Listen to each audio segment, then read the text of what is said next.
পারলাম না, দারুণ খান্নাসের দাহাই। নামাজ আমার হইল না আদায়, আল্লাহ নামাজ আমার হইল না আদায়। নামাজ আমি পড়তে পারলাম না, ওরে নামাজ আমি পড়তে পারলাম না, দারুণ খান্নাসের দাহাই। নামাজ আমার হইল না আদায়, আল্লাহ নামাজ আমার হইল না আদায়।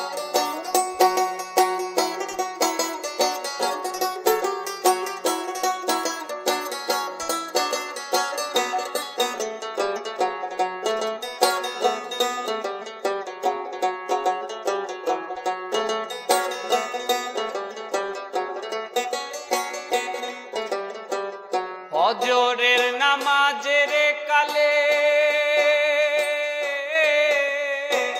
ছিলাম আমি ঘুমের ঘোরে রে, ফজরের নামাজের কালে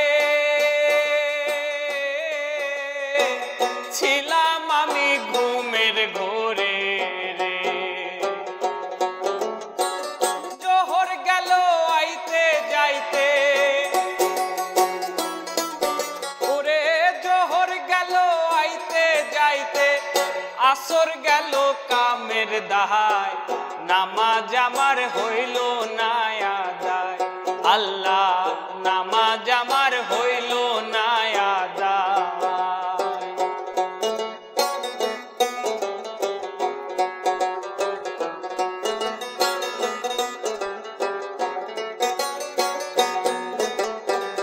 মাগরিবের নামাজের কালে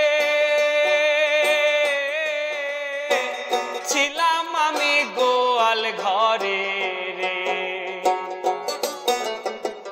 মাগরিবের নামাজের কালে ছিলাম আমি গোয়াল ঘরে রে। হাওর থেকে আইলো না গাই, ওরে হাওর থেকে আইলো না গাই, বাসুর আমার বান্ধা নাই। নামাজ আমার হইল না আদায়, আল্লাহ নামাজ আমার হইল না আদায়।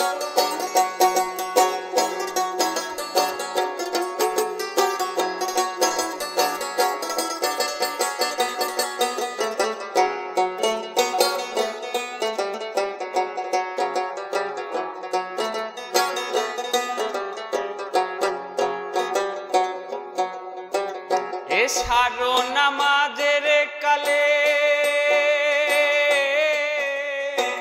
বিবি বলে চাল ফুরাইছে রে, এশারো নামাজের কালে বিবি বলে চাল ফুরাইছে রে। ওরে সাওয়াল মায়ার কান্দন শুই না, সাওয়াল মায়ার কান্দন শুই না, কান্দে পাগল দূরবীন সাই। নামাজ আমার হইল না আদায়, আল্লাহ নামাজ আমার হইল না আদায়। নামাজ আমি পড়তে পারলাম না, ওরে নামাজ আমি পড়তে পারলাম না, দারুণ খান্নাসের দাহাই। নামাজ আমার হইল না আদায়, আল্লাহ নামাজ আমার হইল না আদায়, আল্লাহ নামাজ আমার হইল না আদায়।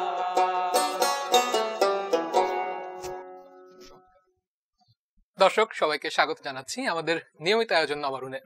সংবাদ প্রকাশের এই আয়োজনে আমরা মূলত আলাপ করে থাকি এই সময়কার জনপ্রিয় এবং উঠতি বয়সী শিল্পী, তারকা এবং বিভিন্ন সেলিব্রিটিদের সঙ্গে। এবং আমাদের আজকের এই পর্বের অতিথি ফতেহ আলী খান আকাশ, আপনাকে সংবাদ প্রকাশের স্টুডিওতে স্বাগতম। ধন্যবাদ। আমরা শুরুতে আপনার কাছে জানতে চাইবো যে আপনার সম্পর্কে, গানের সঙ্গে ঠিক কতদিন ধরে আছেন আপনি? আমি গান একদম ছোটবেলা থেকেই করি। আমার বয়স যখন 9 বছর তখন থেকেই মূলত গান করা, আমার মায়ের অনুপ্রেরণায় আর কি গান করা। আচ্ছা আচ্ছা, তো আপনাদের ব্যান্ডের সম্পর্কে একটু শুনি। ব্যান্ড আমাদের জগন্নাথ বিশ্ববিদ্যালয়ে আমরা পড়াশোনা করি। জগন্নাথ বিশ্ববিদ্যালয়ে আমাদের একটা গানের দল আছে, মনের মানুষ নাম। আমরা মূলত মাটির গান গাই, বাউল গান এসব নতুন করে তুলে ধরার চেষ্টা করি, বাংলার গানগুলোকে, বাউল গানগুলোকে।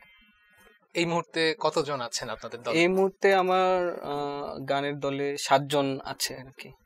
আচ্ছা আচ্ছা, আমরা সম্প্রতি বেশ কিছু ভিডিও দেখেছি যে সামাজিক মাধ্যমে আপনার ভাইরাল হয়েছে, তো সেখানে আমরা কিছু একটা গান শুনছিলাম আপনার কণ্ঠে, এবং সম্ভবত সেটা কোনো হাসপাতালে। এর পেছনের গল্পটা যদি বলতেন। আচ্ছা, এটা বেসরকারি একটা hospital, health and hope hospital. সেই হসপিটালের এমডি আর কি একটা আয়োজন করেছিল যে করোনার পেশেন্ট যারা আছেন, যারা রিকভারি ফেসে, মানে এতদিন ছিলেন, চিকিৎসাধীন ছিলেন, এখন সুস্থের পথে, কিন্তু তাদের অনেক দিন মানে এক ঘরে থাকতে থাকতে এক ধরনের মানসিকভাবে মানে ভেঙে পড়েছিল। এর জন্য বুস্ট আপ করে, মানে মনস্তাত্ত্বিক যে বুস্ট আপ, এটা করার জন্য তারা একটা আয়োজন করে যে একজন শিল্পী লাগবে, গিটার বাজিয়ে গান গাবে, এরকম রোগীদের গান শোনাবে এরকম। এখন ওই জায়গায় আমার এক পরিচিত ডাক্তার ছিল, আমার সাথে শেয়ার করলে আমি মানে চলে যাই আর কি গান শোনাইতে। আপনার অভিজ্ঞতাটা কেমন ছিল রোগীদের জন্য? এর আগে তো মনে হয় রোগীদের জন্য কখনো গান গাওয়া না, হসপিটালে কোভিড জোনের মধ্যে তো আসলে এসব মানে করা হয় না, কোনো হসপিটাল আয়োজন করে না, কিন্তু সে হসপিটাল করেছে। প্রথমে সব করোনার রোগী ছিল সামনে, মানে এক ধরনের ভয় লাগতেছিল, তারপরে এক ধরনের একটা সাহস চলে আসছে যে চিকিৎসকরা ছিলেন ওদিকে, নার্স, স্বাস্থ্যকর্মী, তারা সবাই যদি থাকতে পারে আমিও তো অবশ্যই পারবো।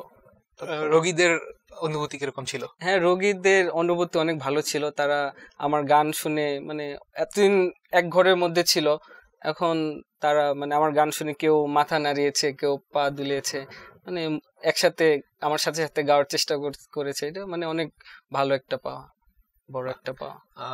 আপনার সম্পর্কে একটু জানি তাহলে। আমরা জানি যে ফতেহ আলী খান খুব বিখ্যাত একটা নাম, তো আপনার এই নামের পেছনে কি বৈশিষ্ট্য বা কি ইতিহাস আছে? আসলে আমার বাবার নাম হায়দার আলী খান।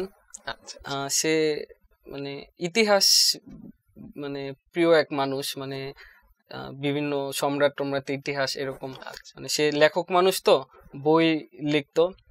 সে সুবাদে একটা তার নাম হায়দার আলী খান, এই নামে একটা নবাব ছিল, তার ছেলের নাম ছিল ফতেহ আলী খান, ওই হিসাবে আর কি নামটা রাখা।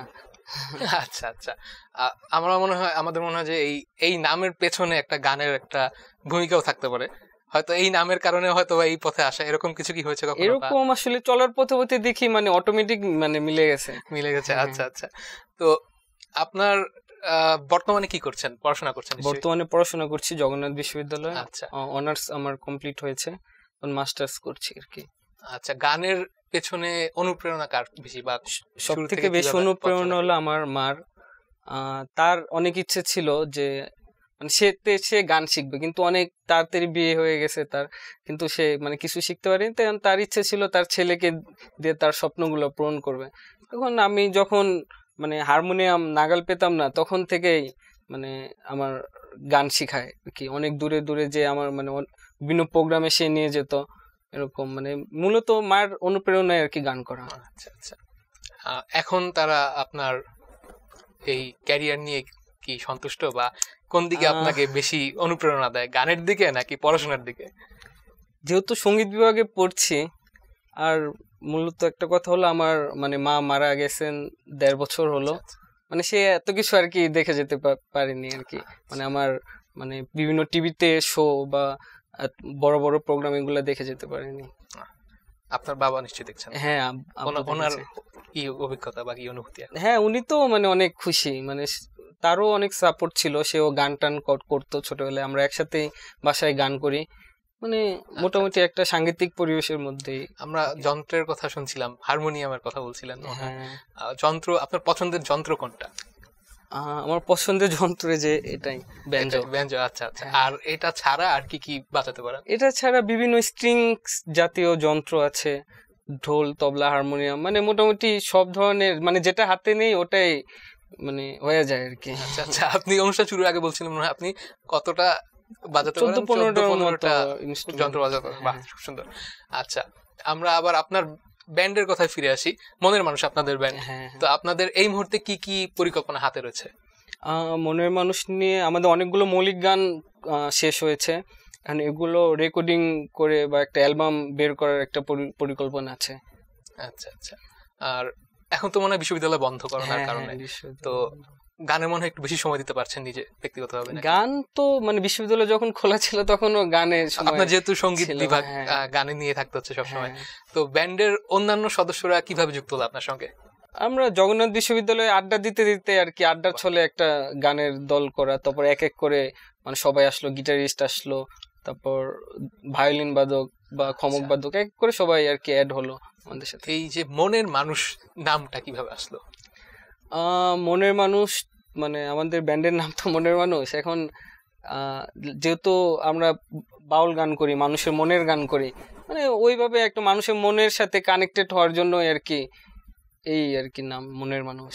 বাহ, খুব সুন্দর। আচ্ছা, আপনাদের ভবিষ্যতে কি কোনো অ্যালবাম করার ইচ্ছা আছে? হ্যাঁ, অবশ্যই আছে। আচ্ছা আচ্ছা।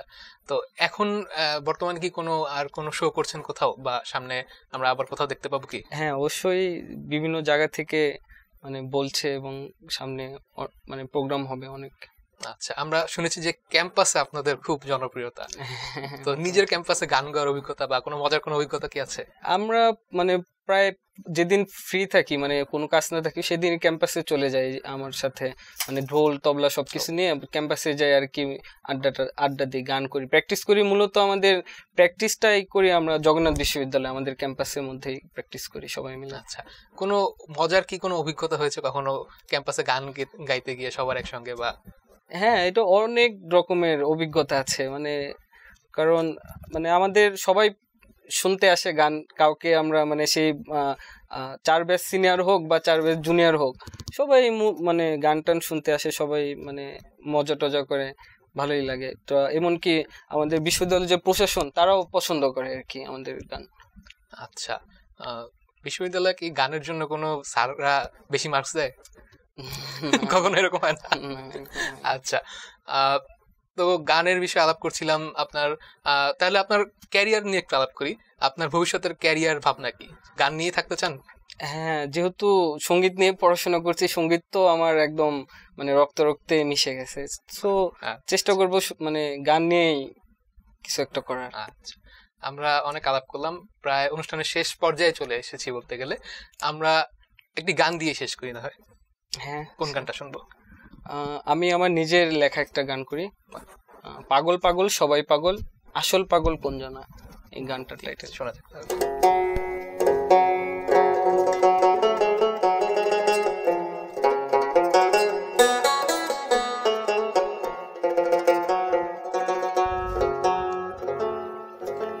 পাগল পাগল সবাই পাগল, আসল পাগল কোন জানা, পাগল পাগল সবাই পাগল,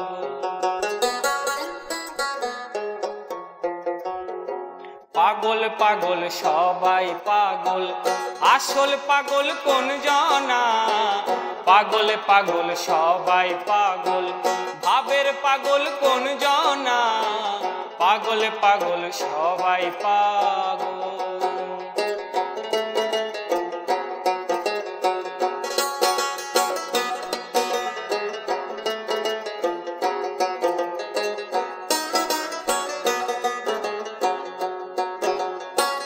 কেহ পাগল অর্থ লোভে,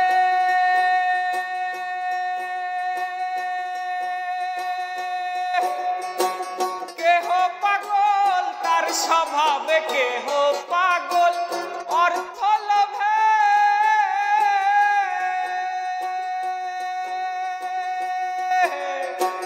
কেহ পাগল তার স্বভাবে, কেউ বা পাগল হয় অভাবে কেউ বা পাগল, হয় অভাবে পোহায় শত যন্ত্রণা। পাগল পাগল সবাই পাগল, আসল পাগল কোন জনা? পাগল পাগল সবাই পাগল।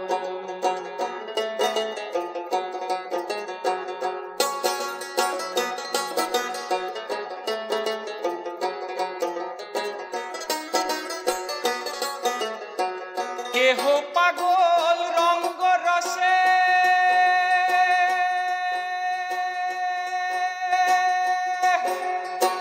কেহ পাগল সঙ্গ দোষে, কেহ পাগল রঙ্গ রসে,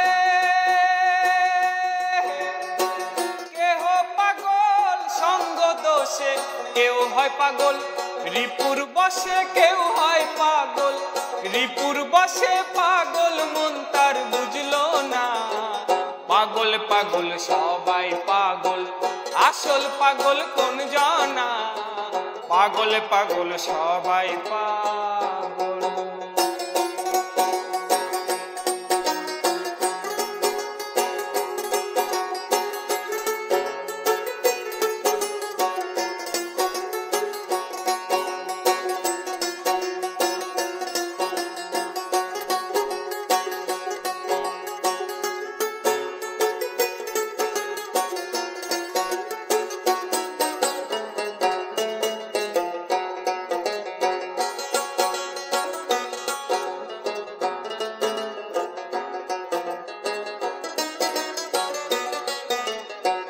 মনে ভাবি পাগল হব, কোথায় গেলে পাগল পাবো? মনে ভাবি পাগল হব,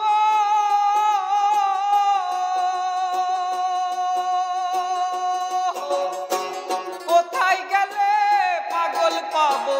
হতে আলি কান্দা বলি, ভতে আলি কান্দা বলি, ভবের পাগল মিলল না।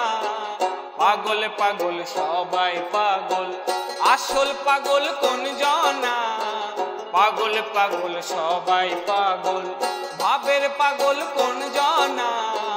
পাগল পাগল পাগল পাগল পাগল পাগল সবাই পাগল। বাহ, সুন্দর। আপনার লেখা এবং সুর করা গান, তাই তো? গান থেকে একটা প্রশ্ন করি, শেষ প্রশ্ন। আপনার পাগল এখনো মিললো না বলছেন, যে আপনার মনের মানুষ কি এখনো মিলেছে নাকি তার খোঁজে আছেন? না, এখনো মিলেনি। আচ্ছা আচ্ছা, আমরা দর্শকদের খোঁজে কাছেও আছি। বলে রাখি, আপনাদের যদি এরকম পাগল মিলে থাকে আমাদের জানাতে পারেন, কিন্তু আমাদের কমেন্ট বক্সে জানাবেন যে ফতে আলী খান আকাশের জন্য কোনো পাগল আপনাদের পরিচিত আছে কিনা। আচ্ছা, আমরা একেবারেই শেষ পর্যায়ে চলে এসেছি, বিদায় নিতে হচ্ছে। তার আগে দর্শকদের জন্য যদি কিছু বলতে চান। সবাই ভালো থাকবেন, সুস্থ থাকবেন, এই সংবাদ প্রকাশের সাথে থাকবেন, আমাদের মনের মানুষের সাথে থাকবেন, মাস্ক ছাড়া কোথাও বের হবেন না, এবং বেশি করে বাংলা গান শুনবেন। ধন্যবাদ। আপনাকে অনেক ধন্যবাদ সংবাদ প্রকাশের স্টুডিওতে আসার জন্য এবং আমাদের ধন্যবাদ। সময় দেওয়ার জন্য। আপনাকেও ধন্যবাদ।